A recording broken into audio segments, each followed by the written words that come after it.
정말로 부활하신 예수님 믿고 하늘나라 가려고 성당 나와요? 몸이 아파서 나오는 사람, 꿈자리가 사나워서 나오는 사람, 별 사람이 다 있어요. 마음이 불안해서 나오는 사람, 또 뭐 무슨 시험 잘 보게 해달라고 나오는 사람, 나오는 목적이 다 달라. 근데 그 목적에 부합하지 않으면 냉담하는 거예요. 그러니까 내가 나오는 목적이 정확해야 돼. 여러분들은 왜 성당에 나와요? 부활하신 예수님 믿고 하늘나라 가려고 성당 나오는 거예요. 다른 거 하나 없어요. 근데 간혹 내가 성당 나갔는데 신부님이 마음에 안 들어서 나 성당 안 나간다고, 그런 경우들이 있어요. 신부님 정치 얘기하고 나 정말로 성당 나가기 싫다고, 내 뜻하고 다르다고, 그러면은 옆 성당을 가면 되잖아. 옆 성당 갔는데 그 신부님이 또 그런 얘기를 해. 그럼 그 옆 성당 가면 되잖아. 신부가 목적이면은 안 되죠. 우리는 여러분들 도구예요, 도구. 내가 모든 진리를 다 전해주는 사람이 아니에요. 우리도 모르는 거 너무너무 많아요. 근데 우리가 어떻게 여러분들 마음에 다 들어요. 난 저 신부님이 너무 좋아서 성당 나가. 그것도 잘못된 거야. 그 신부가 천년만년 옆에 있을 거야. 그 신부 딴 데 가면 어떻게 따라갈 거야? 어떻게 할 거야? 이스가리온 유다 같은 목적을 가지고 신앙을 가지면 안 돼요. 그래서 여러분들은 정말 나를 사랑한 예수님, 나를 위해서 희생양이 되어주신 예수님, 나를 위해서 십자가에 못 박혀 돌아가신 예수님, 그리고 부활하신 예수님, 그리고 나를 하늘나라에 초대하시는 예수님, 그게 첫 번째 목적이어야 돼. 신부 때문에 냉담하고 신부 강론 듣기 싫어하고 성당 안 나가고, 그거는 가장 저급한 인간적인 모습이에요. 오늘 이후부터 나는 신부 때문에 성당 안 나가, 수녀님 때문에 성당 안 나가, 나오지 마.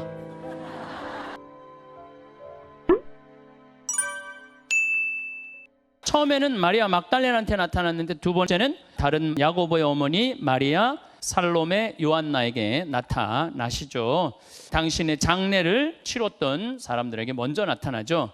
세 번째도 제자들한테 안 나타나요.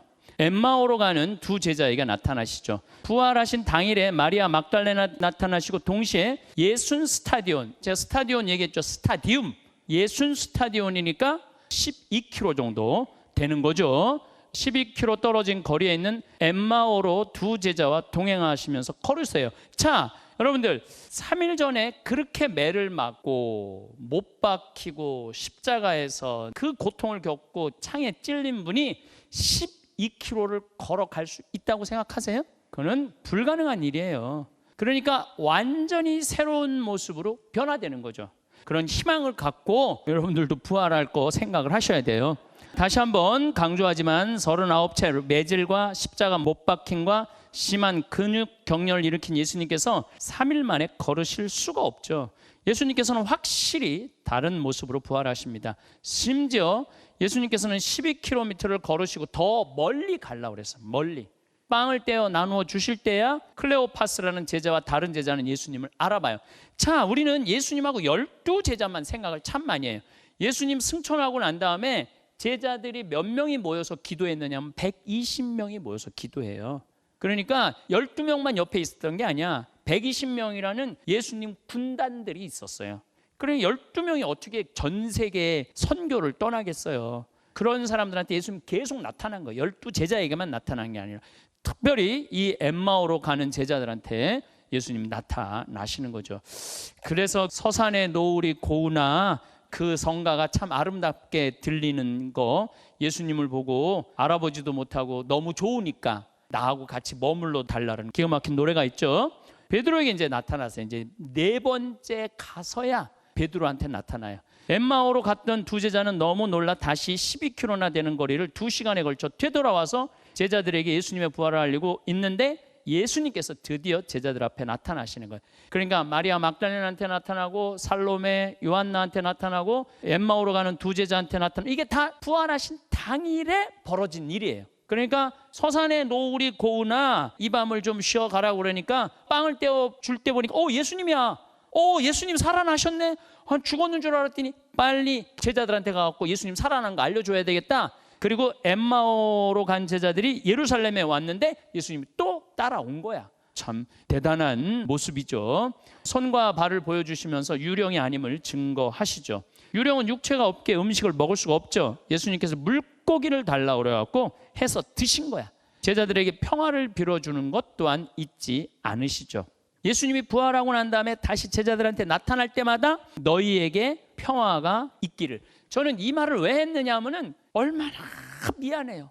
예수님한테 얼마나 미안해. 그렇게 버리고 도망갔으니 마음이 산란한 거야. 또 안 나타나면 좋겠는데 계속 나타나네. 그러니까 그 혼란스러운 마음에 예수님이 정말 주고 싶었던 거, 혼란스러워하지 말아라. 너희에게 평화가 있기를, 마음의 안정을 심어준 거죠. 사실은 예수님이 더 화를 내고 예수님이 더 신경질을 부려야 되는데 예수님은 그걸 뛰어넘어서 너희에게 평화가 있기를. 그 예수님의 깊은 마음, 그래서 예수 성심이라고 그러잖아요. 예수님의 그 깊은 마음은 우리가 헤아리기가 쉽지가 않죠. 토마스를 제외한 열제자에게 나타나죠. 금요일에 돌아가신 예수님은 일요일에 부활하시죠. 일요일이란 유다인에게 주간 첫날이에요. 토요일은 안식일이고 부활하시자마자 제자들 모두에게 나타나시죠. 그리스도인들은 일요일이라고 하지 않고 주일이라고 불러야 돼. 주님의 날. 그래서 여러분들 일요일날 우리 성당 가자, 이건 절대 안 돼요. 주일날 성당 가자 그래야죠. 주님의 날이니까 어딜 가야 돼? 성당 가야 돼. 아직도 일요일 하면은 이거 껍데기만 그리스도인인 거죠. 예수님과 토마스 8일 뒤 월요일에 예수님을 배웠다는 열제자의 말을 믿지 않았던 토마스에게 예수님 또 나타나세요. 유다인이 무서워서 문을 잠갔는데도 예수님 자연스럽게 벽을 통과하셔 제자들에게 나타나시는 거예요. 참 보면 예수님은요, 하고 싶은 대로 하신 분이에요. 물이 걷고 싶으면 물이 걷고, 벽 통과하고 싶으면 벽 통과하고, 아름답게 빛나고 싶으면 빛나고, 그래서 자유인 예수님이죠. 나타나신 예수님은 제자들이 놀랄까 봐 평화가 너희와 함께라는 인사를 또 잊지 않으세요. 예수님을 보고 놀란 토마스는 너는 나를 보고서야 믿느냐? 보지 않고도 믿는 사람은 행복하다 하시죠. 예수님이 이렇게 부활한 게 명명백백한데도 불구하고 지금 믿지 않는 사람들 참 많아요. 그렇죠? 여러분들도 심지어 집에 가고 천장 보고 정말 부활했을까? 이렇게 생각하는 사람들이 있어요. 예수님이 정말 이 세상에 오셔서 살고 가셨을까? 의심하는 사람들이 있어요. 근데 난 그런 사람들 이해해요. 바로 옆에 있는 사람도 의심하는데 2000년 전 예수님을 의심 안 한다는 거는 쉽지가 않은 거죠. 근데 공부를 많이 하고 기도를 많이 하잖아요. 의심할 수가 없어요. 예수님이 이 세상에 오셔서 활동하고 가시고 그 기가 막힌 말씀하고 가시고 기적 일으키고 가시고 십자가에 못 박혀 돌아가셨고 그 다음에 부활하셨고 그 증언을 정말로 어떻게 거부할 수가 없는 거야. 너무 명명백백한 사실인데도 의심이 있는 사람은 끝까지 의심이 있는 거예요. 믿음이 있는 사람은 믿는 거고. 아니 토마스가 뭐라 그래? 나는 내 손가락으로 그분 못자국을 넣어봐야 된다고 그러잖아요. 그런 사람 많아. 신부님 우리 애가 성당 안 나와요. 참 답답해요. 신앙을 안 가져요. 여러분들 걱정하지 마세요. 그거는 그들이 책임져야 될 일이야. 구원받는 거 요즘 뭐 냉담자 많다고 그러잖아요. 난 하나도 걱정하지 않아요. 냉담자 많은 거 그 내가 걱정할 일이야? 하느님이 걱정할 일이지 왜 내가 그걸 걱정해? 하느님이 알아서 하시는 거예요. 저 사람 천당 갈지 지옥 갈지 그것도 여러분들이 결정할 일이 아니야. 누가 결정할 일이야?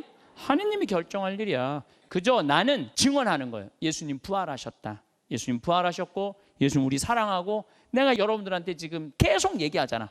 부활하셨다고. 근데 믿는 거 안 믿는 것까지 내가 어떻게 해? 그건 누가 알아서 하는 거야? 본인이 알아서 하는 거. 본인이. 구원은 하느님이 알아서 하는 거고 7 제자에게 나타나시죠. 예루살렘에서 장소를 옮기셔 예수님과 제자들이 활동하던 장소 갈릴레아로 자리를 옮기시어 나타나요. 3년 전 갈릴레아 호숫가에서 처음 만난 모습 그대로 물고기를 잡는 제자들에게 나타나시죠. 시몬 베드로, 의심 많은 토마스, 가나 출신 나타나엘은 누구냐면 바로톨로메오예요. 제베도의 아들 야고보와 요한, 다른 2 제자가 물고기를 잡으러 가는데 나타나시죠. 역시 평화를 빌어주는 축복의 말을 잊지 않으시죠. 예수님 부활해갖고 나타났는데도 제자들은 예루살렘에서 갈릴레아로 올라가요. 예루살렘에서 갈릴레아는 6일 걸린다고 그랬죠? 한 100km 정도 되니까 6일 걸리는데 다시 갈릴레아로 올라갔다는 이야기는 무슨 얘기냐면은 예수님 끝났다 이거야. 그래서 원래 직업으로 돌아간 거야. 물고기 잡으러 간 거, 물고기 잡으러. 그러니 예수님 복장 터질 것 같아, 안 터질 것 같아? 나도 이렇게 교우들 이렇게 가르쳤는데 나한테 또 와갖고 이렇게 물어보는 교우들이 있어요. 신부님 나한테만 솔직히 말해주세요. 예수님 진짜 있는 거예요? 이렇게 열심히 가르쳐줬는데 내 마음을 모르는 거지. 제자들도 똑같아요. 제자들도 다시 물고기를 잡으러 갔다. 예수님 끝난 거예요. 잊어버린 거야. 참 기가 막히죠. 그 제자들 포기하지 않고 너희에게 평화가 있기를. 얘들아 뭘 좀 차봤느냐. 이거 많이 듣던 얘기죠. 3년 전에 했던 얘기하고 똑같은 거야. 처음 만났을 때 한 얘기가 또 아무것도 못 잡았습니다. 주님, 제자들이 갈릴레아로 돌아가서 원래 직업으로 돌아갔다는 이야기는 그때까지도 부활 사건뿐만 아니라 예수님에 대한 개념 자체가 없었던 거예요. 우리야 지금 너무너무 잘 준비된 책, 성서, 비디오, 라디오, 나 같은 강사 이런 사람들을 통해서 예수님에 대해서 너무 쉽게 설명이 되지만은 2000년 전에 뭘 알아요? 하나 건너면 모르는 건데. 하나 건너면 모르는 거 아니에요? 라디오가 있어, 전화기가 있어, 텔레비전이 있어. 오로지 입으로만 증언하는 건데. 그러니까 예수님에 대해서 이해가 안 됐던 거예요. 안 돼갖고 다시 물고기 잡으러 간 거죠. 갈릴레아 산에서 11제자가 갈릴레아 호수는 산으로 둘러싸여 있어요. 갈릴레아 호수가 있고 그 주위는 전체로 산으로 이렇게 둘러싸여 있어요. 아름다운 산들이 많이 있는데 자주 머무르면서 쉬었던 장소가 있었던 것 같아요. 가파르나움 뒤쪽에 진복 8단 설교한 그 산 쪽인 것 같아요. 거기가 정말 아름다워요. 백날 얘기해도 소용없어. 아름다운지 안 아름다운지 뭐 해야 돼? 와서 보시오. 가서 봐야 돼. 추억이 많은 산에서 예수님은 모든 민족에게 복음 전파의 사명을 다시 한번 부여하시죠. 500명이 넘는 형제들에게도 또 한번 나타나세요. 사도 바오로가 쓴 고린토에 예수님 부활 체험을 한 공동체 이야기를 증언하죠. 기원 55년에 쓰여진 사도 바오로 서가냐, 고린토서가 예수님 승천 후 25년 뒤에 쓰여진 성서예요. 승천하고 난 다음에 그 가운데 덜어는 이미 세상을 떠났지만 대부분은 아직도 살아있다. 예수님께서 부활하신 모습을 목격한 사람들은 끊임없이 증언하는 거예요. 예수님 다시 살아났다. 다시 살아났다. 내가 봤다. 12제자만 본 게 아니라 여자들도 봤고 엠마오로 가는 제자도 봤고 500명도 또 본 거죠. 초대교회의 생명력은 바로 예수님의 부활 사건이에요. 예수님 부활 사건이 없었다면 할 얘기가 없었어요. 그것처럼 대단한 사건이 어디 있어요?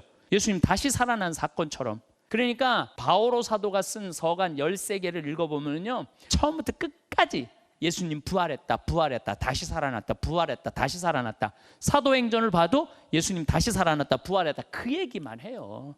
그리고 그 앞에 마르코복음, 마테오복음, 루카복음, 요한복음은 그 살아난 걸 바탕으로 해서 점점 예수님이 그때 한 얘기 계속 생각을 해나가는 거예요. 그러면서 30년 동안 계속 얘기하면서 마르코복음부터 쓰여지기 시작하는 거죠. 알페오의 아들 야고보에게 또 나타나요. 500명한테 나타나고 알페오의 아들 야고보에게 예수님은 당신을 따르던 여인들과 제자들 그리고 많은 무리들에게 여러 차례 나타나심으로 부활하신 당신을 확실하게 믿게 하시죠. 그리고 부활 후 40일 만에 베타니아 근처에서 승천하시죠. 베타니아는 그 유명한 마리아, 마르타, 죽은 나자로를 살린 동네예요. 그 근처에서 예루살렘이 이렇게 내려다 보이는 데서 강복하시고 승천하시죠. 하늘로. 마지막 나타난 거예요. 근데 참 재밌어요. 또 사도행전을 보면 갈릴레아에서 승천했다고 그러고 어디서 보면 예루살렘에서 승천했다고 그러고 나는 이해가 가요. 지금처럼 뭐 전화기가 있어 뭐가 있어.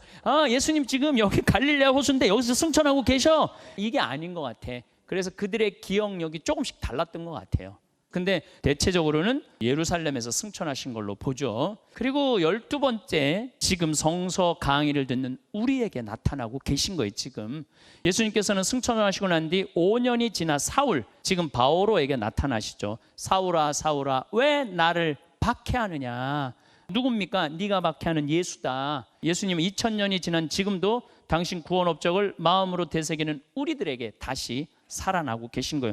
오늘 제 강의를 들으면서 그래, 예수님 분명히 부활하셨어. 부활하신 거 나타난 거예요. 다른 거 뭐 별거 없어.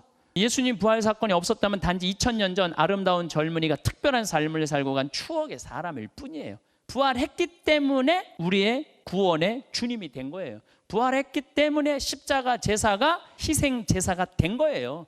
부활했기 때문에 교회가 탄생한 거예요. 다른 거 하나 없어요. 예수님께서 부활하셨기 때문에 지금도 예수님은 살아계시고 우리와 지금 바로 여기서 만나고 활동하고 계신 거예요. 여러분들은 기도하면서 예수님하고 얘기하죠? 혹시 여기 계신 분들 소크라테스하고 공자하고 얘기하는 사람들이 있어요? 지금 기도하듯이. 왜냐하면 그들한테는 부활 사건이 없었기 때문에 그래요. 근데 우리가 지금 예수님을 누워서 예수님 오늘 정말로 달이 너무너무 아름다웠어요 라고 이야기할 수 있는 것도 뭐 때문이냐? 부활했기 때문이에요. 제가 지금도 아버지한테 얘기 많이 해요. 우리 형도 그 얘기 하더라고. 아버지하고 대추 서리에 먹다가 걸려가고 혼난 얘기 하더라고요. 우리 믿음 안에 뭐가 있느냐면 우리 아버지도 부활했을 거라는 믿음이 있기 때문에 아버지하고 이야기할 수 있는 거죠. 부활 사건은 우리에게 참 중요한 거예요. 증언. 2000년이 지난 지금은 잘 발달된 인쇄술 덕분에 수많은 책, 텔레비전, 사진, 심지어 각종 고고학 발굴로 수말리 떨어진 곳에도 예수님의 활동하심을 세세하게 알 수 있는 거예요. 제가 아브라함부터 여러분들한테 엄청난 자료를 보여줬죠. 엄청난 자료를 보여줬는데 여러분들은 정말로 신앙생활하기 좋은 세상이야. 근데 그때는 그런 게 없었어요. 오로지 입에서 입으로만 증언만이 유일한 전달 방법이에요. 구약시대의 랍비는 모세오경을 다 외웠어요. 구약시대의 랍비들은 모세오경을 다 외워야지 랍비가 되는 거예요. 입으로 전해지는 이야기는 토시 하나 틀리지 않았던 거예요. 예수님에 관한 이야기들은 그렇게 전해져서 지금까지 오는 거예요. 그러니까 그때 예수님이 갈릴레아 호숫가를 걸었었던 거 너 생각나? 생각나지. 그게 내가 보기에는 한 6km, 한 12스타디온 정도 되지 않았어? 20스타디온, 30스타디온 되지 않았어? 그 얘기하면서 여기서 전해진 거 저기서 또 전해 듣고 자기네들끼리 그런 얘기들이 이게 큐전승, 무슨 전승 이렇게 해갖고 다 떠돌아다닌 거죠. 근데 그 이야기는 그 증언은 주로 12제자가 3년을 따라다녔으니까 12제자 입에서 나온 게 가장 정확한 거죠. 그래서 계속 12제자들이 가서 얘기하는 거예요. 예수님에 대해서 끊임없이 얘기하고 그 이야기를 우리도 지금까지 전해 듣는 거예요. 지금 사람들은 그 전승에 대한 개념이 없는 거야. 근데 500년 전, 1000년 전, 1500년 전, 2000년 전에 가면은 그 이야기가 완전히 정형화되어 있는 거죠. 그 스토리가. 그런 것들을 모아 갖고 쓴 게 성서라는 거예요. 마르코 복음이 70년에 쓰여지고 마테오 복음이 80년에 쓰여지고 루카 복음이 90년에 쓰여지고 요한 복음이 100년에 쓰여져요. 근데 요한 복음 확실히 100년에 쓰여진 게 맞아. 요한 복음은 이렇게 예수님을 멀리서 조명하고 쓰는 것 같은 느낌. 그리고 루카 복음을 보면은 루카 복음은 이야기꾼 얘기예요. 루카는 누굴 따라다니냐면 바오로를 따라다녀요. 그래갖고 루카는 루카 복음을 쓰고 바로 이어서 뭘 쓰냐면 사도행전을 써요. 그래서 루카 복음하고 사도행전하고 이어서 읽어보잖아요. 겁나 재밌어요.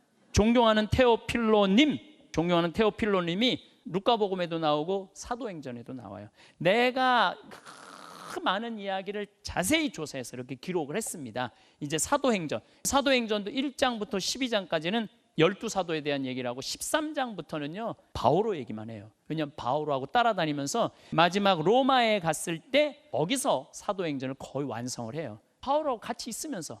그래갖고 스승님 얘기 좀 해보라고 들은 얘기 아주 재밌어요. 성서는 그렇게 해서 읽어보면은 정말로 이게 드라마 같아. 하나의 드라마 같은 게 성서야. 그래서 그렇게 증언이 지금까지 이어져 오고 있는 거죠.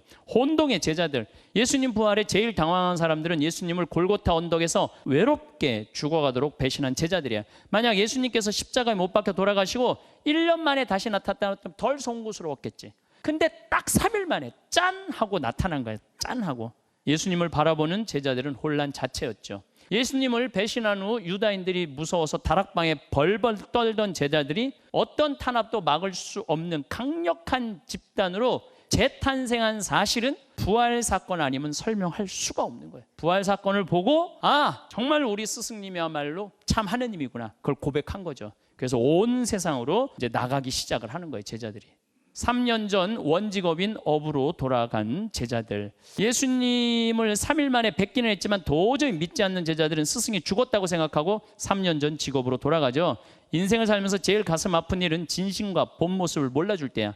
3년 동안 많은 기적, 가르침을 베풀고 심지어 무리를 걷고 하늘나라의 거룩한 모습을 보여주고 5,000명을 먹여주는 기적까지 보여주었는데도 스승의 참모습을 모른 채 원래 생업으로 돌아가 물고기 잡는 제자들은 한심하게 이를 데 없는 존재들이죠. 그런데 제자들이나 우리나 오늘 의심을 하고 있는 우리나 내가 보기엔 그렇게 크게 다르진 않아요.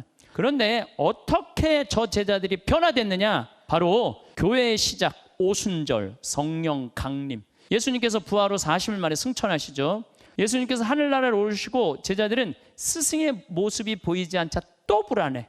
그래서 온 세상 가서 복음을 전하라고 그랬는데 다락방에 가서 숨어 지내요. 10일 동안 유다인들이 무서워서 2층 다락방에서 문을 닫아 걸고 숨어 있었어. 얼마나 무서웠으면 성모님 붙잡고 있었어. 성모님하고 같이. 성모님이 그나마 위로가 됐던 거지. 그렇잖아요, 여러분들. 엄마가 좀 능력 있는 엄마는 위로가 되잖아요. 그러니까 성모님하고 같이 있었던 거죠.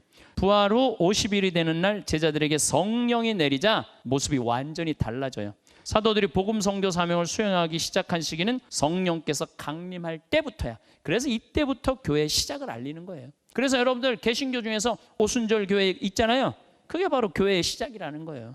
성령 강림, 대단한 사건이죠, 이게. 지금 여러분들이 여기에 이렇게 모이는 것도 누구 덕분이냐면 성령 덕분이에요. 성령께서 여러분들 마음 안에 활동하시기 때문에 이렇게 오는 거지, 뭐 이게 쉬운 일이에요? 그러니까 성령께서는 활동하고 계시는 거죠.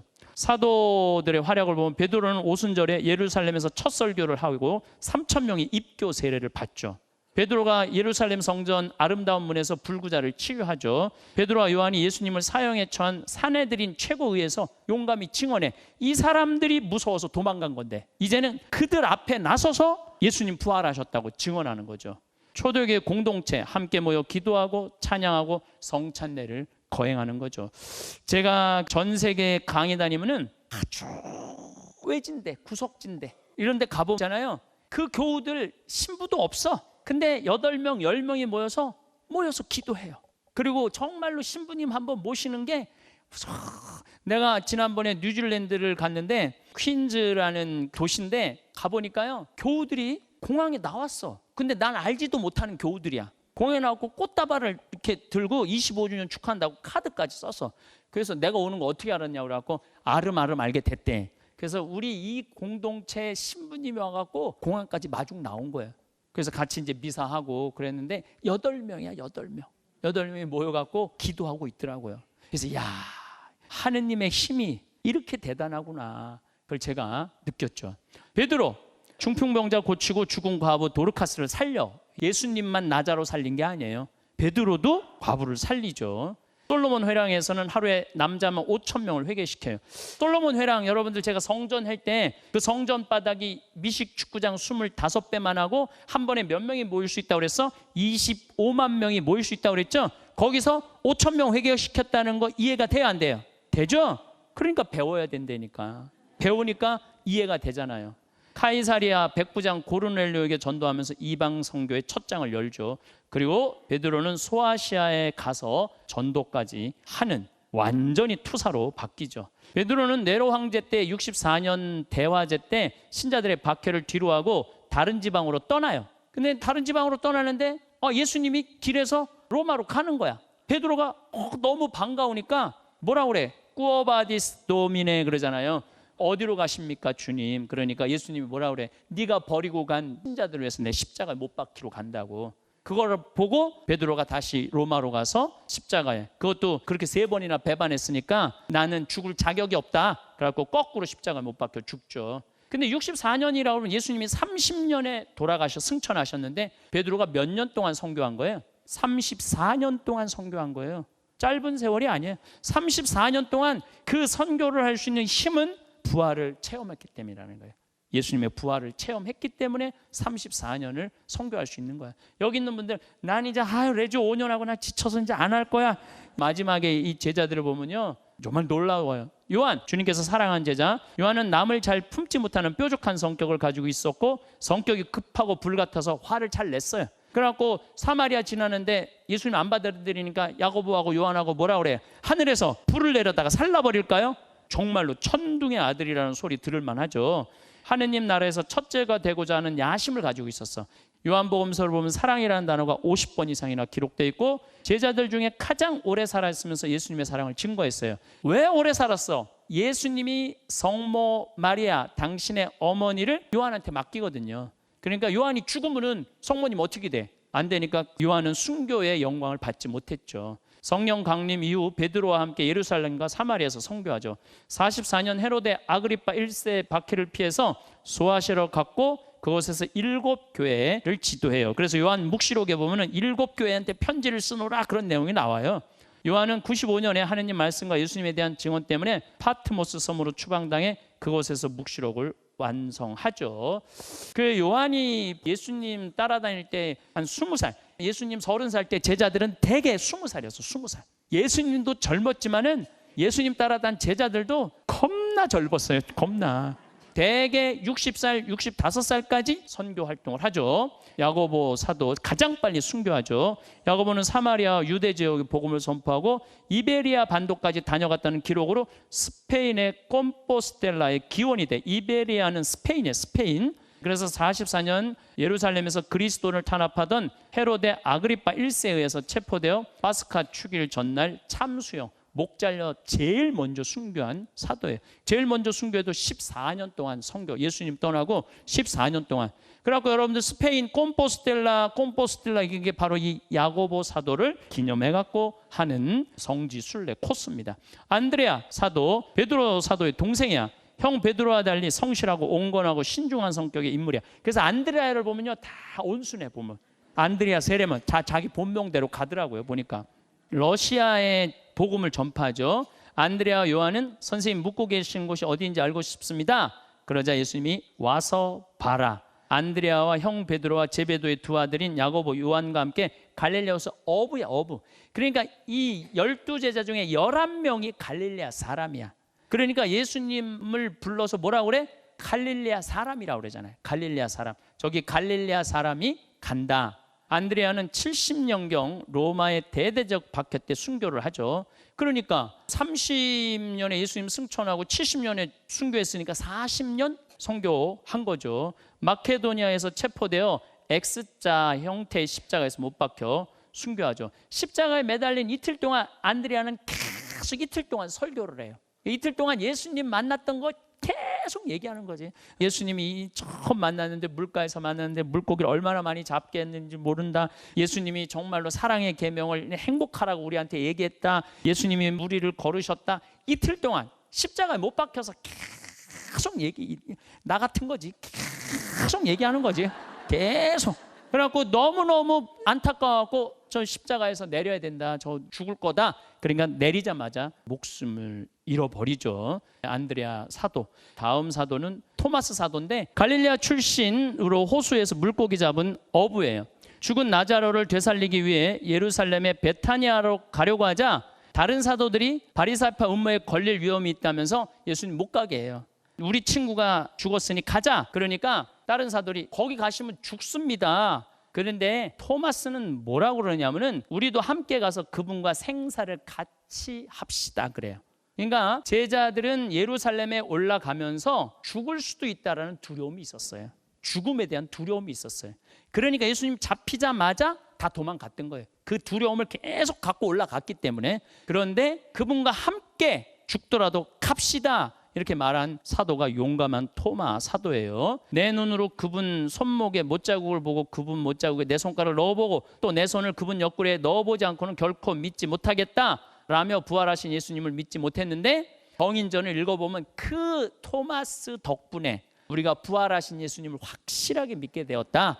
그래서 이 토마스 사도가 큰일 했다 그 얘기를 하죠. 토마스는 성령 강림절 이후에 사도들은 어디로 가서 선교를 할 건지 제보를 뽑았는데 토마스는 인도에 가도록 뽑혔다고 그래요. 인도. 그래서 지금 인도 서남부 말라바르 지역에서 사도 토마스를 통해 복음을 받았다고 고백하는 토마스 교회가 있어요. 인도 토마스 교회 지역은 지금도 자부심이 대단해요. 제가 여기 출신 신부하고 한번 만났어요. 자기 여기 지역 출신이라는 거예요. 한국은 교회가 200년 됐는데 우리는 2000년 됐다는 2000년. 왜 2000년 됐냐 그러니까 토마스가 와서 여기 선교했기 때문에. 그래서 진짜로 그 지역에는 다 힌두교인데 거기만 가톨릭이에요. 2000년이 지난 지금도. 그래서 내가 잘 아는 지인이 지지난달에 거기 갔다 왔대요. 근데 거기 성인들도 많고 무덤들도 많고 정말로 오래된 성당들이 지금도 있다고 그래요. 기원 후 72년경 마드라스시 교회의 밀라포르 근처에서 힌두교 사제들에 의해서 창에 찔려 순교를 하죠. 12제자들이 참 대단해요. 필립보 사도, 갈릴레아 벳사이다 출신으로 본래 세례자 요한의 제자죠. 예수님을 만나 제자가 되고 바로톨레메오 나타나엘에게 와서 보시오 하며 예수님께 인도한 사도예요. 5천 명을 먹이신 기적에 200데나리어치 빵과 물고기를 사서 조금씩 나눠준다 하더라도 도저히 감당할 수 없습니다 하고 대답한 장본인이죠.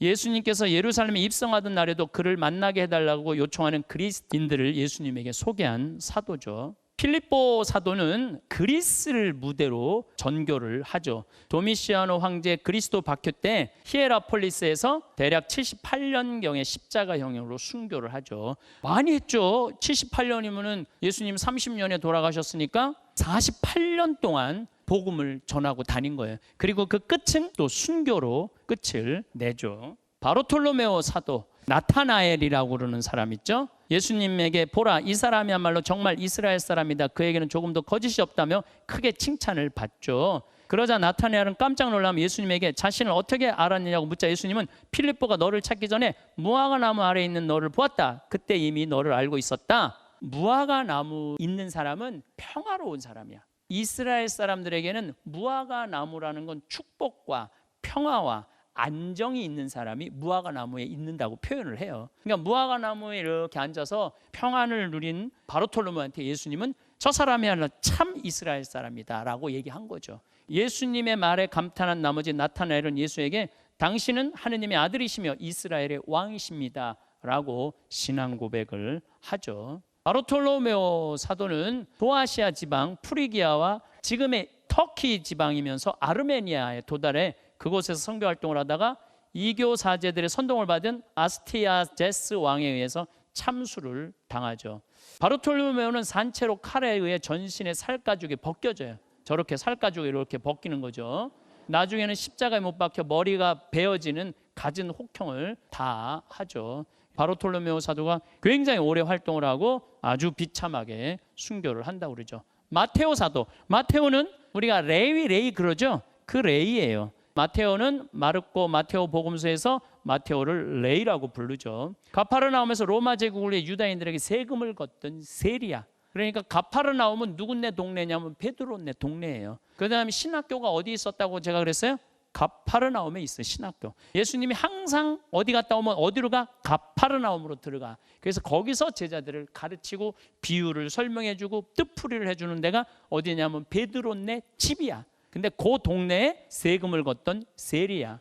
유다 지역을 선교하다가 동방의 터키로 갔고 마지막은 아프리카 에티오피아에 가서 순교를 하죠. 소 야고보의 어머니 마리아는 예수님의 어머니 마리아와 친척 관계로 예수님의 친척이에요.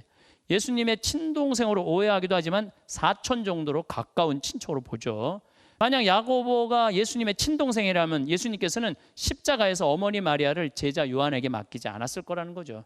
야고보는 예루살렘의 첫 번째 주교로 선출되죠. 야고보는 처음으로 미사의 여러 예식을 제정하죠. 야고보 사도가 한 일이 굉장히 많죠. 바리사이들이 예루살렘 성전 꼭대기에 밀어 떨어뜨린 다음 일제히 돌로 쳐 죽이죠. 그 자리에서 순교를 하죠. 62년에 예수님이 30년에 돌아가시고, 그러니까 이렇게 생각하시면 돼요. 저 나이가 거의 제자들 나이 15, 16, 17, 18, 20살에 예수님을 따라다닌 거야.